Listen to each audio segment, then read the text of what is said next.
नमस्कार दोस्तों, मेरा नाम नीशु कुमार साहू है। आइए ट्यूटोरियल में आप सभी का हार्दिक स्वागत है।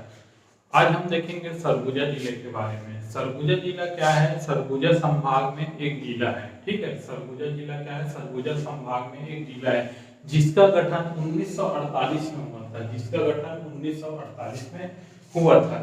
ठीक है, तो अब इसके बारे में अपन देखते हैं। सबसे पहले इसमें तहसील को देखते। सबसे पहले अपन इसमें समवर्ती जिला, मतलब सरगुजा जिला कौन से जिले को टच करती है, तो इसको सबसे पहले देखते हैं। तो देखिए, यहां से ऐसे लाइन खींच दीजिएगा और यहां से आप ऐसे लाइन खींच दीजिएगा, तो ये आपका बन जाएगा बलरामपुर।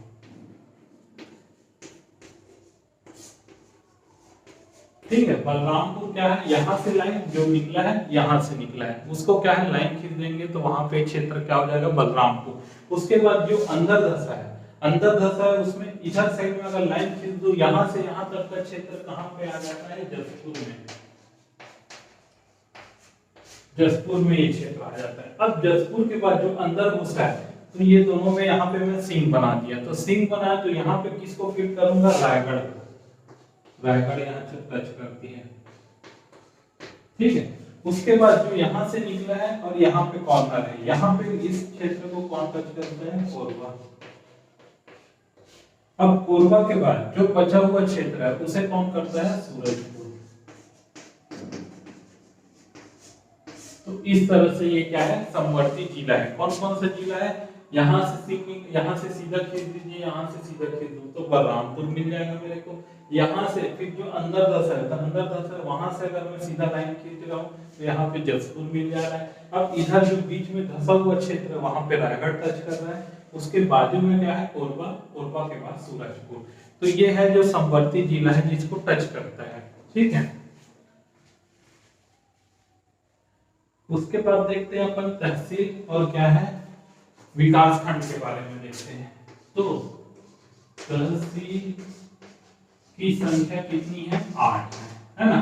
तो देखते हैं सबसे पहले कैसे इसको याद रखना है, इसको देखिएगा। सबसे पहले अपन क्या करेंगे? पूर्व वाला क्षेत्र है, ठीक है, जिसमें भी पूर्व लगा हुआ है उस क्षेत्र को पकड़ेंगे और उसको पहले लिखते जाएंगे मैप में।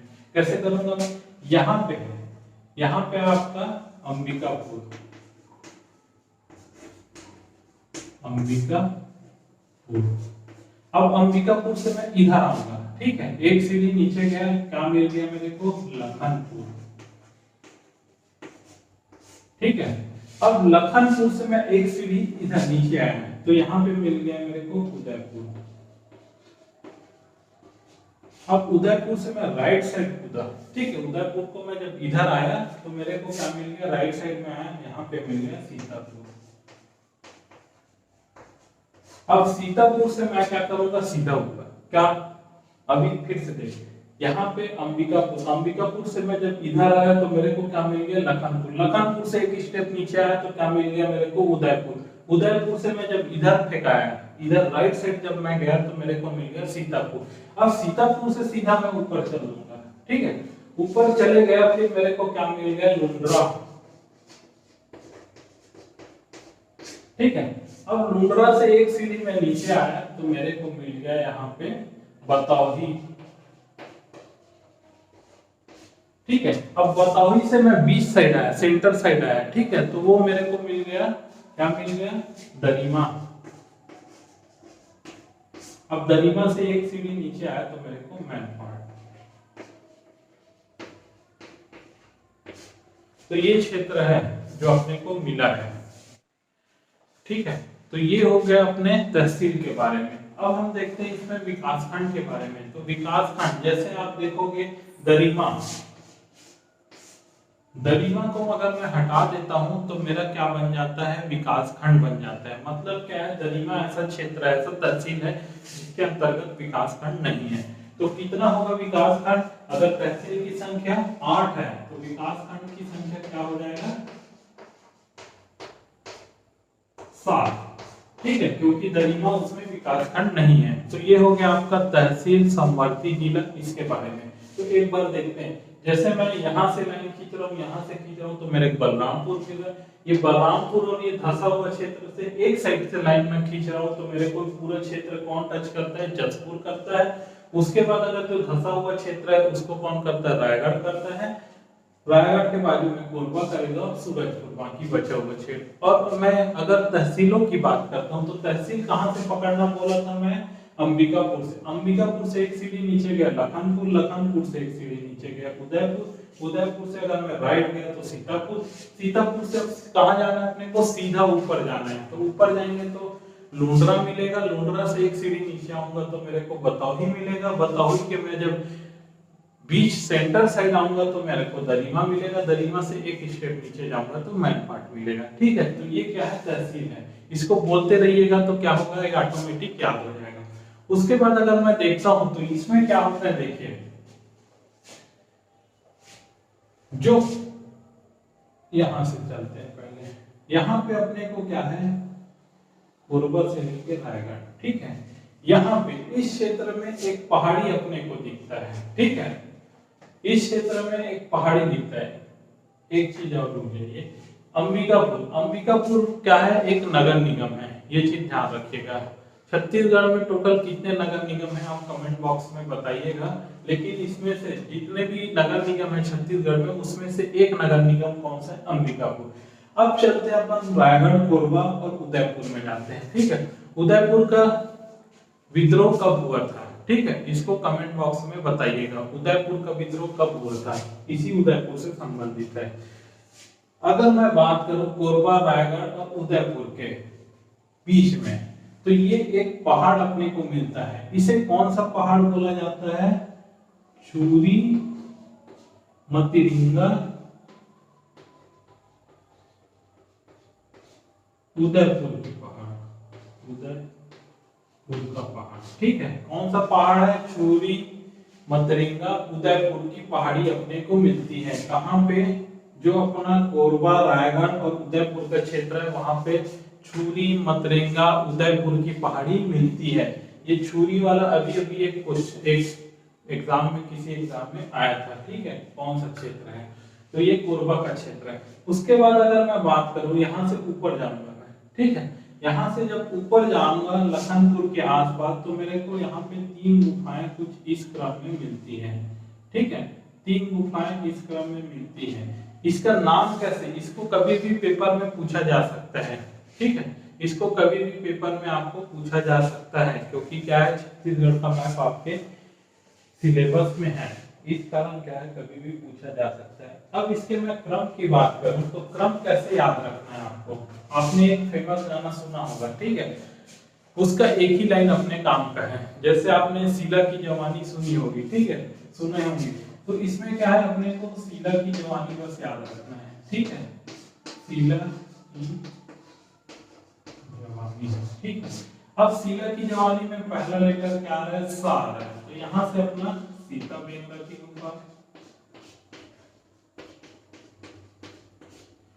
और ला से लक्ष्मण बेंद्रा, और जा से जोगी मारा गुफा। ठीक है, तो ये क्या है, क्रम है। ये कौन सा अपना सीता बेंद्रा की गुफा। ठीक है, बीच वाला कौन है, लक्ष्मण बेंद्रा गुफा। ठीक है, ये है, और नीचे वाला क्या है, जोगी मारा गुफा। तो इस तरह से क्रम है आपका। कभी भी इस साइड से जमाने को हो सकता है, जैसे आपका इधर पूर्व से पश्चिम की ओर जमाओ, या पश्चिम से पूर्व की ओर जमाओ, तो इस तरह से आपको पूछा जा सकता है कभी भी। तो इसको ध्यान रखिएगा। कैसे याद रखना है, पहले अपन क्या देखे, इसमें चूरी, मतरेंगा, उदयपुर की पहाड़ी देखे, उसके अपन एक ऊपर गए तो फिर अपने को 3 गुफाएं मिली। ठीक है, 3 गुफाएं मिली, कौन सा, सीता बेंद्रा, शीला की जवानी से याद रखना है, स से सीता बेंद्रा, और ल से क्या हो गया, लक्ष्मण बेंद्रा, और ज से हो गया जोगी मारा गुफा। ठीक है, तो ये क्या है, इसका क्रम है ना। उसके बाद अगर मैं देखूं, सीता जी और लक्ष्मण जी से ऊपर कौन थे, सीता जी और लक्ष्मण जी से ऊपर कौन थे, अगर मैं बात करूं तो यहाँ पे कौन थे, उसके ऊपर कौन थे, उसके ऊपर थे राम जी। ठीक है, राम जी से, तो यहाँ पे एक पहाड़ी मिलती है। ठीक है, इसे क्या बोला जाता है, रामगढ़ की पहाड़ी। ठीक है, इस पहाड़ी को क्या बोला जाता है? रामगढ़ की पहाड़ी। क्या बोला जाता है? रामगढ़ की पहाड़ी। और ये किस पर्वतमाला का हिस्सा है? सतपुड़ा पर्वतमाला के हिस्सा है। ठीक है, ध्यान रखिएगा, सतपुड़ा पर्वतमाला का हिस्सा है रामगढ़ की पहाड़ी। क्या है? सीता जी और लक्ष्मण जी के ऊपर कौन थे? राम जी थे। तो राम जी क्या है? रामगढ़ की पहाड़ी। अब मैं बात करूं, राम जी किसकी ज्यादा इज्जत करते थे? जो माताएं रहती थी उसकी ज्यादा इज्जत करते थे, वो जो भी लड़की थी उसकी ज्यादा इज्जत करते थे। तो अपने को अगर इससे मैं ऊपर जाता हूं तो यहाँ पे क्या मिल जाता है मेरे को? ये अंबिकापुर के पास में महामाया मंदिर। ठीक है, राम जी किसकी ज्यादा इज्जत करते थे? लड़कियों की, माताओं की। इसी का यहाँ पे क्या है? महामाया मंदिर। और महामाया मंदिर के पास में ही क्या है? महामाया शक्कर कारखाना है। महामाया मंदिर के पास में ही क्या है? महामाया, यही नाम से क्या है? शक्कर कारखाना। ठीक है, अब अगर मैं अंबिकापुर से इस साइड आऊं, ठीक है, अंबिकापुर से अगर मैं राइट साइड जाता हूं तो मेरे को एक जगह मिलता है सकोला। सकोला क्या है? सुवर प्रजनन केंद्र है। सकोला क्या है? सुवर प्रजनन केंद्र है। लिखते चलिए ना साथ में, सकोला क्या है? सुवर प्रजनन केंद्र। और जब मैं महामाया मंदिर से थोड़ा सा नीचे आता हूं तो यहाँ पे मेरे को बायोटेक पार्क मिलता है। कौन सा पार्क? Biotech park.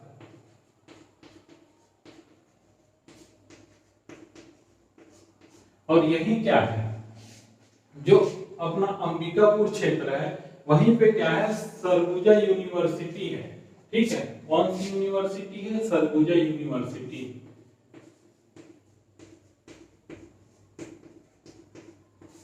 यूपी लिख देता हूं, सरगुजा यूनिवर्सिटी। इसी को क्या बोला जाता है? गहिरा गुरु। गहिरा गुरु जो विश्वविद्यालय है इसी को बोला जाता है। सरगुजा यूनिवर्सिटी को ही क्या बोला जाता है? गहिरा गुरु विश्वविद्यालय। और अगर मैं बात करूं अंबिकापुर का, ये तो नगर निगम है ही, ठीक है, उसके साथ साथ इसमें क्या है? जैसे सरगुजा जिले का मैं बात करता हूं तो ये छत्तीसगढ़ का सबसे ठंडा प्रदेश में से एक है। क्या है? ठंडा प्रदेश है अंबिकापुर। लिखते चलिएगा ना, यहाँ पे थोड़ा जगह का कमी है। ठंडा प्रदेश है, ठंडा क्षेत्र है, छत्तीसगढ़ का सबसे ज्यादा ठंडा क्षेत्र है। ठीक है, और अगर मैं, ये हो गया अंबिकापुर के बारे में। उसके बाद अपन देखते हैं कहाँ पे? इस गुफा में आते हैं, एक बार रिवीजन करते हैं। सबसे पहले मैं कहाँ पकड़ने बोला था? चूरी उदयपुर, चूरी मतरेंगा उदयपुर की पहाड़ी। ठीक है, एक बार मैप पे देखते चलिएगा, आप लिखे उसको, चूरी मतरेंगा उदयपुर की पहाड़ी को अपन सबसे पहले देखे। उसके बाद अपन ऊपर गए तो क्या देखे? सीता की जवानी देखे। ठीक है, इसमें सीता बेगरा, लक्ष्मण बेगरा, जोगी मारा गुफा देखे। उसके बाद अगर मैं देखा, उसके बाद जो सीता जी और लक्ष्मण जी के ऊपर कौन थे? राम जी थे। तो क्या मिल गया मेरे को? रामगढ़ की पहाड़ी। ये किसका श्रेणी, किस श्रेणी का हिस्सा है? सतपुड़ा श्रेणी का हिस्सा है। उसके बाद में इसके ऊपर राम जी किसकी ज्यादा इज्जत करते थे? तो महिलाओं की, ठीक है, माताओं की। तो मेरे को महामाया मंदिर मिल गया। महामाया मंदिर मिला तो महामाया शक्कर कारखाना मिल गया मेरे को। शक्कर कारखाना निकला तो उसके नीचे में मेरे को बायोटेक पार्क मिल गया। बायोटेक पार्क के बाद मेरे को अंबिकापुर मिला। अंबिकापुर से जब राइट साइड गया तो मेरे को सकोला मिल गया, जहाँ पे सुवर प्रजनन केंद्र है। और जब मैं अंबिकापुर की बात करता हूँ तो अंबिकापुर में मेरे को क्या मिल गया? संत गहिरा गुरु यूनिवर्सिटी या सरगुजा यूनिवर्सिटी के नाम से ये फेमस है। ठीक है, उसके बाद मैं बात करता हूँ सीता बेगरा गुफा। ठीक है, तो सीता बेगरा गुफा क्या है? एक रामायण कालिक गुफा है। ठीक है, रामायण काल से माना जाता है, जैसे जब वनवास में आए थे राम जी, लक्ष्मण जी, सीता जी, तब क्या हुआ था? 14 वर्ष के वनवास के दौरान क्या है? वो छत्तीसगढ़ में रुके थे। तो इस गुफा में ऐसा माना जाता है कि इस गुफा में वो निवास किए थे। इसी कारण क्या है? इसको सीता बेगरा बोल दिए। लक्ष्मण बेगरा कहाँ रुकते थे? लक्ष्मण वाले गुफा में, इस कारण इसको लक्ष्मण बेगरा गुफा बोल दिया गया। और अगर मैं बात करूं, जैसे आपको रहना है, ठीक है, अब रहोगे तो कुछ ना कुछ खाओगे ही, तो खाओगे तो उसके लिए पानी की आवश्यकता होगी। तो पानी कहाँ से लाती थी सीता जी? तो यहीं पास एक नीचे में कुंड है।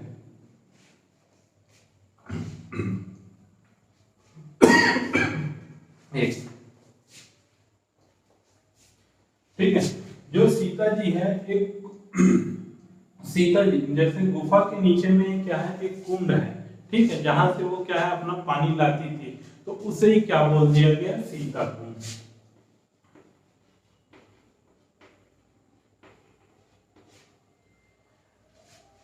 ठीक है, जहां से सीता जी पानी लाती थी उसे क्या बोल दिया गया, सीता कुंड। अब होता क्या है, जैसे आप देखे होंगे पहले पुराने जमाने में, ये रामायण क्या है बहुत पुराना बात है, ठीक है, उसके बाद अगर मैं 2-2.5 हजार साल पहले की बात करूं,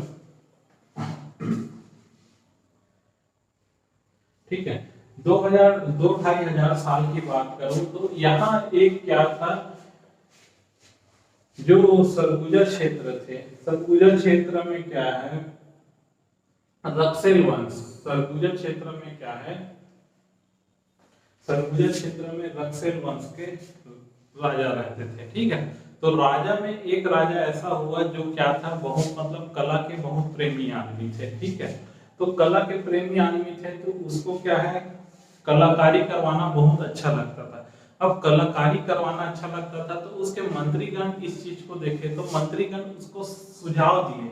क्या हुआ था, पटना में उस समय क्या है बहुत फेमस फेमस कलाकार रहते थे, तो मंत्रीगण बोले कि वहां से कोई कलाकार को बुलाइए, और क्या है अपने महल में जैसे जहां भी आपको कलाकारी करवाना है वहां आप कलाकारी करवाइए। तो इसी में क्या होता है, जो जो राजा रहता है, ठीक है, तो राजा रहता है वो क्या करता है, देवदीन देवदीन नामक एक कलाकार को बुलाता है। क्या करता है, देवदीन नामक कलाकार को बुलाता है और उसे क्या है उस एरिया को दिखाता है जहां पे क्या है उसको कलाकारी करना था, ठीक है। तो वो क्या करता है, भरत मुनि का नाट्य शास्त्र है, भरत मुनि का जो नाट्य शास्त्र है उसके अकॉर्डिंग क्या करता है, पूरे क्षेत्र मतलब जहां पे कलाकारी करना था वो पूरे क्षेत्र को उस तरह से कलाकारी करता है, ठीक है। तो उसे ही क्या बोलता है, जैसे वो क्या बनाया था, ये अपना स्टेज बना दिया था, है ना, यहाँ से, और यहाँ बैठने का क्षेत्र था पूरा, और यहाँ पे क्या था, महिलाओं का महिला जो कलाकारी करते थे वो आज प्रवेश करते थे, इधर पुरुष प्रवेश करते थे। तो इस तरह से बेहतरीन टाइप से थोड़ा डिजाइन बना दिया गया था। तो इसे ही क्या बोला गया, मतलब विश्व का प्राचीनतम नाट्यशाला। कौन सी गुफा में है, सीता बेंगरा गुफा में।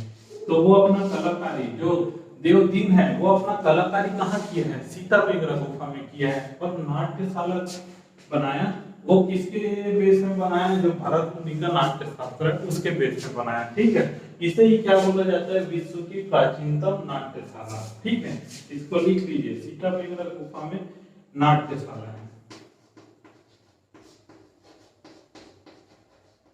प्राचीनतम, ठीक है। उसके बाद क्या होता है, ये जो देवदीन नामक जो कलाकार होता है उसको क्या है, मतलब जो उस समय की देवदासी रहती थी उसको सजाने में भी इसको महारत हासिल था। तो एक दिन होता क्या है, जो मतलब एक देवदासी थी राजा के महल में, उसको क्या है उसके माता पिता बचपन से ही राजा को सौंप दिए थे सेवा करने के लिए, ठीक है। उसका नाम था सुतनुका। अब ये क्या है, देवदीन उस सुतनुका को देखता है और उसे क्या हो जाता है, जो भी प्रेम हो जाता है उसको, ठीक है। फिर अब क्या होता है, वो अपना प्रेम का इजहार करता है, किससे करता है, सुतनुका से। देवदीन क्या है अपने प्रेम का इजहार करता है सुतनुका से। फिर क्या होता है, सुतनुका जो रहती है एक देवदासी रहती है, वो किसी से प्रेम नहीं कर सकती, अगर करती तो उसको क्या होता है, राजद्रोह का मुकदमा चलता और उसको मृत्यु दंड मिल जाता है। इसके भय से भी वो क्या की, वो सब चीज मतलब जो देवदीन उसको बताया उसको क्या कर दी, खंडित कर दिया, मतलब उसको मना कर दी। अब इसको मना किया गया देवदीन को, तो ये अपना जो दिल की बात है, ठीक है, दिल की बात है, एक जगह क्या है जो पत्थर रहते थे पुराने जमाने में उसमें क्या है खोदना चालू कर दिया, उसको लिखना चालू कर दिया। तो वह गुफा कौन सी है, वह होता है जोगी मारा गुफा, ठीक है। जोगी मारा गुफा, जो ये लेख लिखा है खुदा हुआ, वो किस में लिखा है, पाली भाषा में लिखा है। और इसे ही क्या बोला जाता है, सुतनुका और देवदीन का जो प्रेम कथा का वर्णन मिलता है वो कहाँ मिलता है, जोगी मारा गुफा में। किस भाषा में, पाली भाषा में, ठीक है। अब ये पाली भाषा में मिलने के कारण इसको क्या माना जाता है, मौर्यकालीन, ठीक है, मौर्यकालीन साक्ष्य माना जाता है इसको।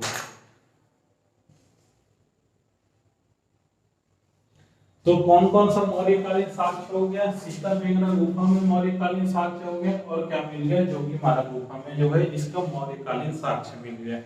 अब मैं अगर चलता हूँ कहाँ पे, रामगढ़ की पहाड़ियों में, होता क्या है, जब गुप्त वंश थे, ठीक है, गुप्त वंश रहता है तो वहां उसमें नवरत्न में एक कालिदास नामक कवि रहते थे, ठीक है। वो क्या करते थे, छत्तीसगढ़ के भ्रमण में आए रहते हैं, और उस समय रहता है बरसात का मौसम रहता है।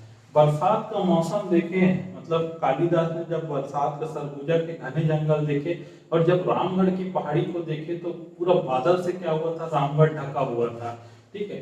इसी को देख के उन्होंने क्या किया, एक अपनी कविता लिखी, ठीक है, एक ग्रंथ लिखा, एक उपन्यास लिखा, वो क्या था, मेघदूत, ठीक है। कौन सा था, मेघदूत। मेघदूत की रचना कहाँ हुई है, रामगढ़ की पहाड़ियों में। अब ये मेघदूत क्या है, मेघदूत में क्या है, यक्ष और कुबेर, यक्ष और जो कुबेर थे उसकी जो गाथा है उसके बारे में जो बताया, उसके बारे में बताया है, यही क्या होता है, मेघदूत होता है। इसमें क्या बताया है, जैसे यक्ष था वो क्या करता था, कुबेर के यहाँ काम करता था, अर्थात क्या करता था, आज के सब जमाने में बोला जाए तो जॉब करता था। कौन, यक्ष कुबेर के यहाँ। कुबेर क्या था, शिव का भक्त था, उसको क्या करना था, सुबह सुबह पूजा करना रहता था, और पूजा के लिए जो फूल लाता था वो क्या था, यक्ष करता था।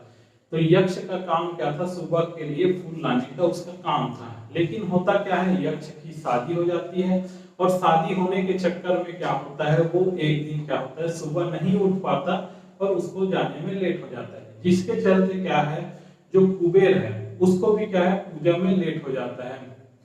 इसके चलते उन्होंने एक बार उसको उससे क्या किया, कारण पूछा कि तुमको लेट क्यों हुआ है, तो वो बताया कि मेरी अभी अभी शादी हुई है, इसके चलते मेरे को क्या हो गया, लेट हो गया।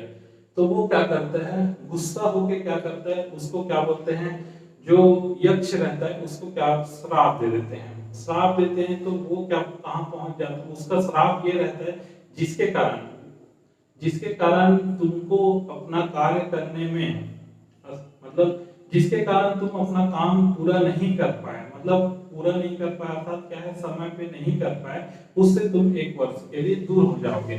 तो ये उसका श्राप रहता है। और इस श्राप के कारण क्या होता है, जो यक्ष होता है वो अपनी पत्नी से क्या है, 1 वर्ष के लिए दूर हो जाता है, और कहाँ पहुंच जाता है, रामगढ़ की पहाड़ियों में।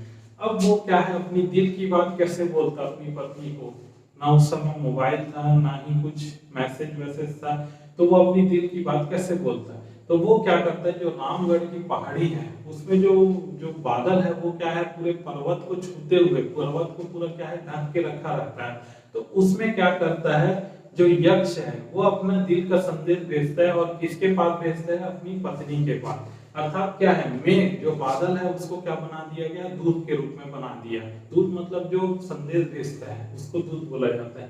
तो यही क्या है, मेघदूत है, ठीक है। इसी की कहानी है पूरे मेघदूत में, और किसके द्वारा लिखित है, कालिदास के द्वारा। कहाँ पे लिखित है, रामगढ़ की पहाड़ियों में, ठीक है। तो जैसे अगर मैं बात करूं तो मेघ को क्या है, दूत बना दिया गया। इसी में क्या होता है, जैसे उस समय के साइंस के स्टूडेंट या फिर अपन अंग्रेज जमाने के साइंस के स्टूडेंट को देखते हैं, मतलब जो साइंस के ऊपर भरोसा करते हैं, अंग्रेज जो है इस सब चीजों को, ऐसी जो कहानी रहती थी उसका खूब मजाक उड़ाया करते थे, ठीक है। लेकिन होता क्या है, जैसे उस समय की कल्पना देखिए, मेघदूत क्या है, बादल से संदेश भेजने का जरिया है, ठीक है। मतलब ऐसा सोचा गया कि बादल से संदेश भेजा जा रहा है। लेकिन अगर मैं आज के समय की बात करता हूँ, आज के समय में अगर मैं बात करता हूँ, इंटरनेट के द्वारा क्या होता है, यही चीज होता है कि बादल से ही संदेश भेजा जाता है। अर्थात उस समय की जो कल्पनाएं थी वो क्या है, उतना मतलब बुरा नहीं बोल सकते अपन, मतलब वो एक सही है, एक आधार है उस चीज को, किसी चीज को सोचने के लिए, रिसर्च करने के लिए एक आधार अपन मान सकते हैं इस चीज को। ऐसी एक बार और क्या हुआ था, जैसे आप मैसूर वाला राज्य सुने होंगे। मैसूर में एक फेमस राजा था टीपू सुल्तान, ठीक है। टीपू सुल्तान में क्या होता था, वो मतलब टीपू सुल्तान ने हमारे जो पुराने शासक थे, जैसे पुष्पक विमान के बारे में सुने होंगे, और भी जैसे वायु मतलब वायुयान, वायुयान शास्त्र भी हुआ करता था, पुष्पक विमान शास्त्र हुआ करता था। ये सब शास्त्र को अध्ययन करके उन्होंने अपना एक बुक लिखा और क्या किया था, वहीं से अपने बुक से ही अध्ययन करते करते उन्होंने एक मिसाइल बनाया था अपने लिए। जब टीपू सुल्तान हारा, है ना, तो क्या हुआ, अंग्रेज उसके मिसाइल और जो उसके बुक लिखे थे टीपू सुल्तान ने, दोनों को पकड़ के कहां ले गया, अपने यहाँ ले गया और उसमें ही रिसर्च किया। उसी का आगे का परिणाम होता है जब जर्मनी पहुंचता है कहां, चांद में।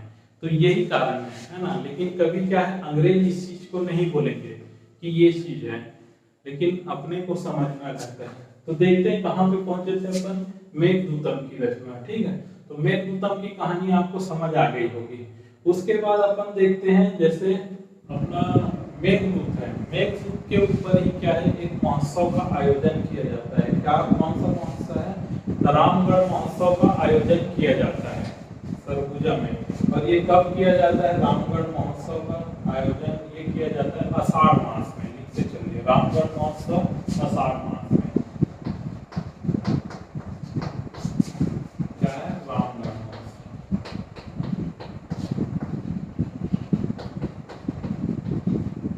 अब अगर मैं बात करता हूँ तो अपन सबसे पहले चलते हैं, मैन पार्ट चलते हैं। ठीक है, मैन पार्ट में यहाँ पे एक पहाड़ी है। ठीक है, पहाड़ी के इस साइड से कौन सी नदी निकलती है जो बहुत फेमस है, मांड नदी।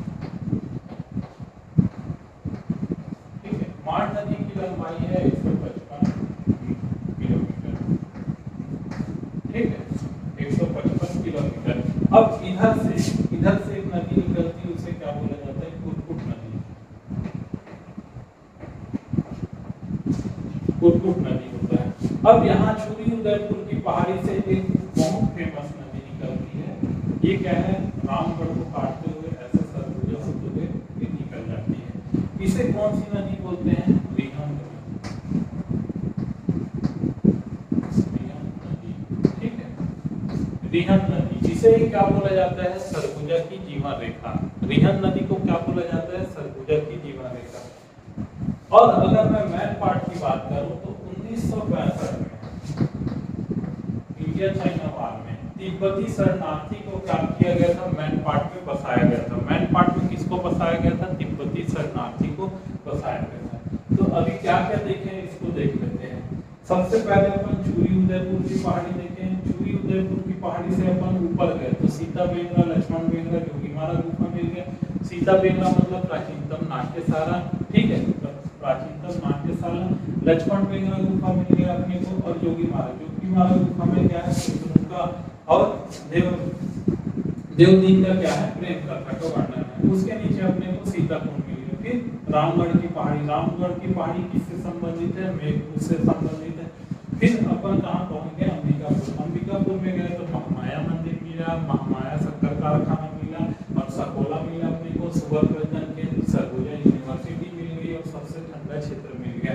उसके बाद कहाँ है, उदयपुर में क्या हुआ था, विद्रोह हुआ था, ये भी बताया था मैं। उसके बाद मैन पार्ट आता हूँ। मैन पार्ट में क्या होता है, मेरे को एक नदी निकलती है, मांड नदी। मांड नदी की सहायक नदी है कुरकुट नदी, है ना। और अगर मैं छुरी उदयपुर की पहाड़ी में जाता हूँ तो वहां से एक नदी निकलती है, वो कौन सी नदी है, रिहंद नदी। ठीक है, इसे क्या बोला जाता है, सरगुजा की जीवन रेखा बोला जाता है। सरगुजा की जीवन रेखा किसे बोला जाता है, रिहंद नदी। ठीक है, अब हम चलते हैं, जैसे मैन पार्ट को देखते हैं। मैन पार्ट का अगर मैं गोल गोल घूमता हूँ, मैन पार्ट में मैं गोल गोल घूमता हूँ तो क्या है, मेरे को बहुत सारे पॉइंट मिलते हैं। क्या क्या पॉइंट मिलते हैं, इसको देखते हैं। पहला, सबसे पहला यहाँ पे आपको मिलता है टाइगर पॉइंट। टाइगर पॉइंट, यहाँ क्या होता था, पुराने जमाने में क्या होते थे, टाइगर जो है पानी पीने आते थे, उसी को क्या बोला जाता था, टाइगर पॉइंट बोला जाता था। उसके बाद इसके बाजू में इस साइड क्या मिलता है, फिश पॉइंट। यहाँ पे क्या है, मछली। मछली क्या होता है, गर्म और ठंडी जगहों पे क्या होता है, बहुत अधिक मात्रा में मिलती है। तो यहाँ पे कुछ ऐसी प्राकृतिक कारण है जिसके कारण क्या है, मछली बहुत अधिक मात्रा में होती है। इसी कारण इसको क्या बोला जाता है, फिश पॉइंट बोला जाता है। और एक क्या है, मेहता पॉइंट। मेहता पॉइंट क्या है, रायगढ़ और जो सरगुजा जिला है उसके बीच में एक झरना है, उसे क्या बोला जाता है, मेहता पॉइंट बोला जाता है। और अगर मैं बात करूँ, एक क्या है, इको पॉइंट है। ये और जो मांड नदी है, मांड नदी में क्या है, एक जलप्रपात बनाती है। कौन सा? सरभंजा जलप्रपात। सरभंजा जलप्रपात क्या है, मांड नदी पर बनता है। ठीक है, सरभंजा जलप्रपात क्या है, मांड नदी पर बनता है। क्या क्या देखिए अपन, मैन पार्ट के आजू बाजू जब गोल गोल घूमते हैं तो अपने को बहुत सारे पॉइंट दिखते हैं। कौन कौन सा पॉइंट दिखता है? टाइगर पॉइंट, जहाँ टाइगर पानी पीने आता था उसको टाइगर पॉइंट बोल दिया गया। फिश क्या है, जहाँ फिश अधिक मात्रा में मिलता है उसे फिश पॉइंट बोल दिया गया। और क्या है, यहाँ पे मेहता पॉइंट है, मेहता पॉइंट रायगढ़ और क्या है, सरगुजा के बीच में जो झरना बनाता है उसके मेहता पॉइंट बोल दिया गया। और क्या बोला मैं, सरभंजा जलप्रपात अपने को यहाँ पे मिलता है। कौन बनाता है? मांड नदी पर सरभंजा जलप्रपात बनता है। मैन पार्ट की बात करूं तो यहाँ पे क्या है, 1962 में तिब्बती शरणार्थी को बसाया गया था। इंडिया और चाइना वार हुआ था, उसके तहत मैन पार्ट में क्या हुआ था, तिब्बती शरणार्थी को क्या है, बैठा मतलब बसाया गया था। और अगर मैं बात करूं जो मैन पार्ट में होता क्या है, यहाँ की जो भूमि है, कुछ क्षेत्र में जो भूमि है वो क्या है, दलदली भूमि है। उसमें कूदने पे क्या है, स्पंज की तरह वो फेंकती है, मतलब दबती भी है, इस तरह से होती है। ठीक है, दलदली भूमि कहाँ पाई जाती है? मैन पार्ट में पाई जाती है, अंबिकापुर में, है ना। तो मैन पार्ट को क्या बोला जाता है? छत्तीसगढ़ का शिमला भी बोला जाता है। लिखते चलिएगा, छत्तीसगढ़ का शिमला क्या है, मैन पार्ट है। उसके बाद अगर मैं बात करूं तो खनिज, ये क्या है, गोंडवाना लैंड का हिस्सा है। ठीक है, गोंडवाना लैंड का हिस्सा है, मतलब क्या है, इसमें बहुत अधिक मात्रा में क्या है, कोयला निकलेगा। तो कोयला का अगर क्षेत्र बोलूं तो मैं क्या है, लखनपुर, कोयला का क्षेत्र है अपना, कोयला का क्षेत्र है पहला लखनपुर। मतलब गोंडवाना लैंड है तो सब जगह क्या है, कोयला तो मिलेगा ही। ठीक है, तो इसमें मुख्य क्षेत्र कौन सा है? लखनपुर। दूसरा है सेडू। ठीक है, लखनपुर क्या हो गया, लखनपुर हो गया। अब सेडू क्या हो गया, अंबिकापुर के पास में सेडू हो गया। ठीक है, उसके बाद अगर मैं बात करूं सेडू के बाद पंचबही, पंचबही। ठीक है, पंचबही कहां पे होगा, सेडू के इस साइड पंचबही। अब पंचबही के जस्ट बाजू में जाऊंगा, मतलब नीचे जाऊंगा तो क्या मिलेगा मेरे को, सीतापुर। ठीक है, तो चौथा क्या हो गया, सीतापुर। ये सब क्षेत्र क्या है, कोयला से संबंधित है। और एक और क्षेत्र है जो पंचबही है ना, उसी के ऊपर में है बिरजूपाली। कौन कौन सा क्षेत्र, लखनपुर, सेडू, बिरजूपाली और पंचबही, है ना, सीतापुर। कौन कौन से क्षेत्र है, एक बार फिर बोलिएगा, लखनपुर, सेडू, बिरजूपाली, पंचबही और सीतापुर। ये सब क्षेत्र क्या है, सेडू का। ये सब क्षेत्र क्या है, कोयला। लेकिन इसमें कोयला के साथ साथ एक चीज और पाया जाता है, कौन सा है, वो बॉक्साइट है। ठीक है, बॉक्साइट। अब बॉक्साइट क्या होता है, जो मैन पार्ट का क्षेत्र है ना, उसी में क्या है, बॉक्साइट पाया जाता है। तो बॉक्साइट क्या है, बॉक्साइट कौन कौन से क्षेत्र में पाया जाता है? पहला क्षेत्र लिखते चलिए, परपटिया। ठीक है,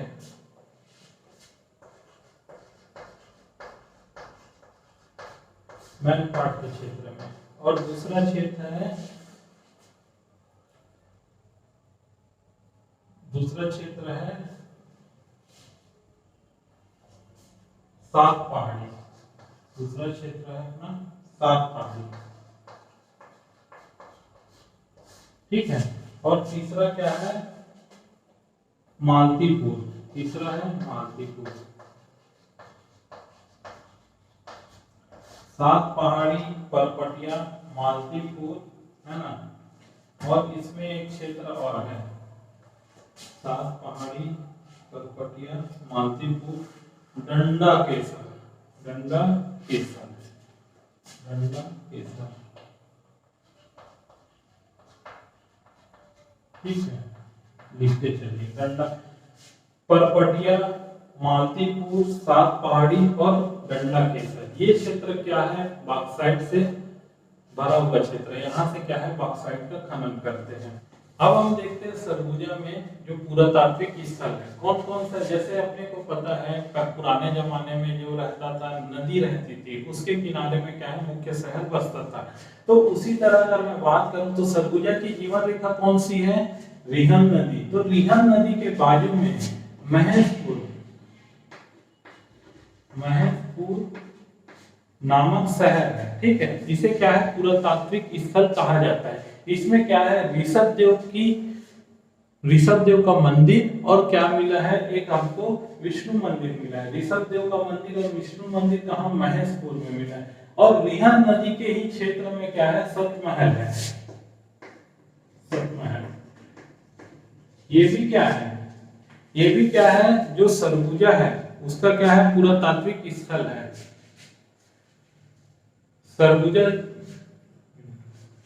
सरगुजा का क्या है, पुरातात्विक स्थल है कौन सा, सतमहल और महेशपुर। महेशपुर में क्या मिला है, ऋषभ देव का क्या है, मंदिर मिला है और विष्णु मंदिर मिला है। और एक और है लक्ष्मणगढ़ है, ये भी क्या है, पुरातात्विक स्थल है। इतना क्या है, रिहन नदी के बाजू में अपने को पुरातात्विक स्थल मिला है। अब अगर मैं बात करूं तो जो सरगुजा जिला है उसके क्या है, अन्य बातें भी देखते हैं क्या क्या है। इतना तो हो गया अपना जो इम्पोर्टेंट था। और अन्य बातें में बात करूं तो जो लुंड्रा तहसील है, लुंड्रा तहसील क्या है, उसमें एसटी, ठीक है, विधानसभा सीट देखूं तो एसटी। और जो सीतापुर है, ठीक है, सीतापुर में भी क्या है, एसटी है। लुंड्रा और सीतापुर में एसटी क्षेत्र आता है। और इसमें टोटल विधानसभा सीट कितनी है, 3 है। फिर अगर मैं बात करूं तो जो पहाड़ी कोरबा जो प्राधिकरण है वो कहाँ है, अपना अंबिकापुर में स्थित है। और यहाँ पे क्या है, हाथीपोल गुफा भी स्थित है। कुंवरपुर और श्याम परियोजना और बंकिम परियोजना ये कहाँ है, सरगुजा जिले में है। कौन कौन सी परियोजना है, कुंवरपुर, श्यामपुर और बंकी परियोजना। ये तो हो गया अपने सरगुजा जिले के बारे में। अब देखते हैं अगले जिले को अगले वीडियो में। तब तक के लिए धन्यवाद।